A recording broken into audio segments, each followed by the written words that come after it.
Gloire à Jésus-Christ de Nazareth. Mes salutations les plus distinguées à tous dans le nom de Jésus-Christ de Nazareth. Je viens davantage inviter la présence de Dieu au milieu de nous, car nous avons besoin de lui plus que jamais au nom puissant de Jésus-Christ de Nazareth. Saint-Esprit, prends la place qui te revient, afin que ton nom soit davantage glorifié au nom puissant de Jésus-Christ. Je viens renverser tout raisonnement et toute hauteur, se levant contre la plénitude de la présence de Dieu en ce moment, au nom puissant de Jésus-Christ. Et je ramène toute pensée captive à l'obéissance du Saint-Esprit. Merci Jésus de ce que tu te glorifies. Nous allons par la grâce et pour la gloire de Dieu toucher un point important aujourd'hui. Nous allons parler, n'est-ce pas, de... Écoutons la parole de l'Éternel. De la véracité du mystère de Romains 12, verset 2, qui déclare ceci. Ne vous conformez pas au siècle présent, mais soyez transformés par le renouvellement de l'intelligence. La Bible déclare de ne point se conformer au siècle présent. Le siècle présent, c'est quoi?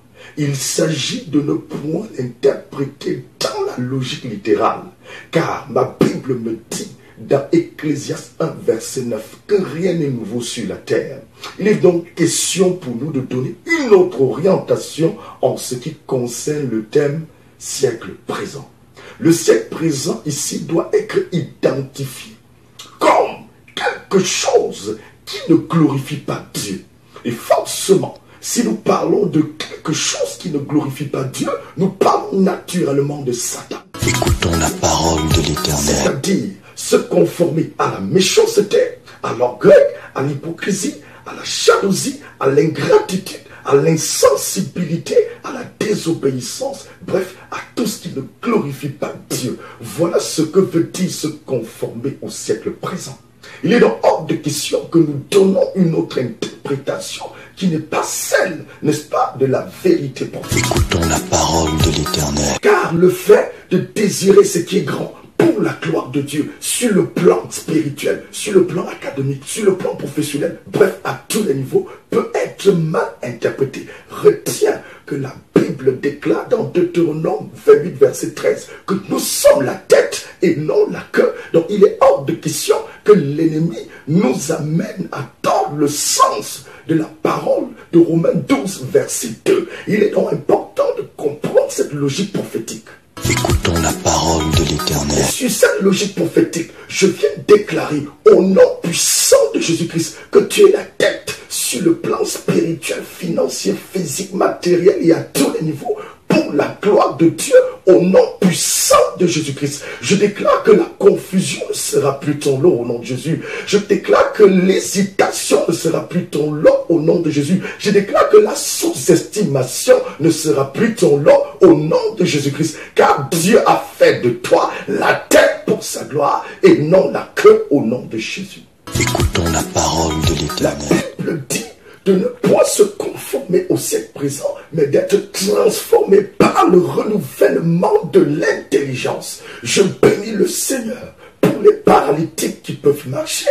Je bénis le Seigneur pour les aveugles qui peuvent voir. Mais ce que je sais, c'est que le plus grand des miracles réside dans ta capacité qui te permet, n'est-ce pas, de transformer ta mentalité par la puissance que tu as reçue de Dieu. C'est la raison pour laquelle on parle du renouvellement, de la transformation de l'intelligence. Seuls ceux qui ont une mentalité transformée peuvent impacter au nom de Jésus-Christ. Car une vie ne se vit pas seulement, mais elle s'écrit, elle se dégage, elle se distingue, elle se réalise par la bonne démarche qui vient de Jésus-Christ. Joseph avait compris cela. Il avait compris que sa mentalité devait être transformée, car Dieu, dans sa souveraineté, voulait l'utiliser, pas seulement pour ses frères, mais aussi pour le monde. Joseph, dans Genèse 47, verset 13, déclare ceci: allez raconter à mon père ma gloire en Égypte, parce qu'il avait une mentalité transformée. Tu dois avoir une mentalité transformée pour impacter ceux qui sont autour de toi, car tu ne vis pas pour exister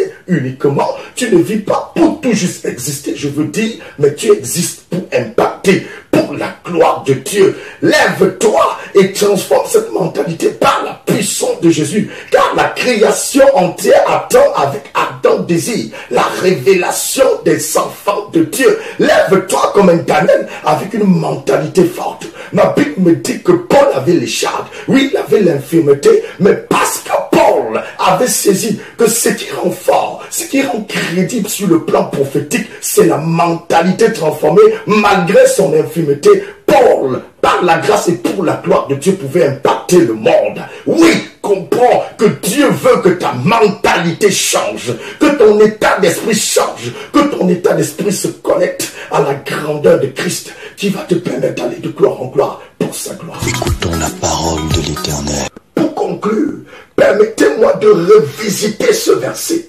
Ma Bible déclare de ne point se conformer au siècle présent, mais d'être transformé par le renouvellement de l'intelligence afin de discerner quelle est la volonté de Dieu.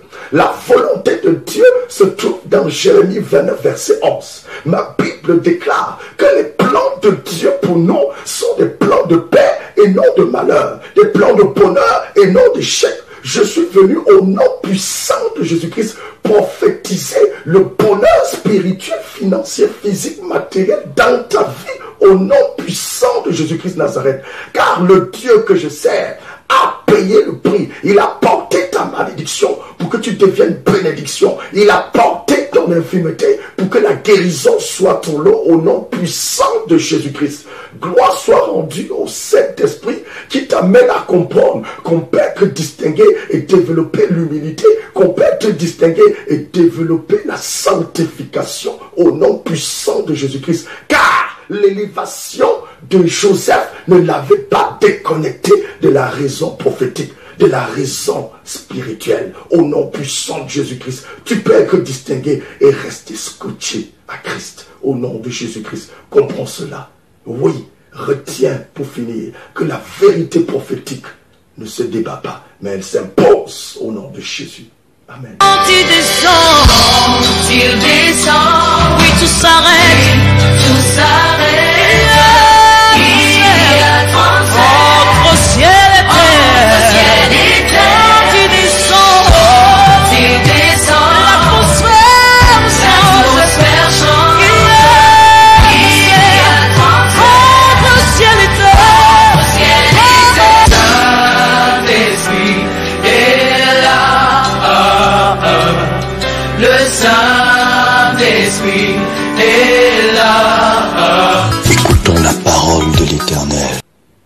La pensée de la semaine consiste à comprendre qu'une vie ne se vit pas seulement, mais elle s'écrit. Elle se distingue par la bonne démarche qui vient de Jésus-Christ. Soyez bénis, demeurez bénis pour la gloire de Jésus, au nom puissant de Jésus-Christ. Amen.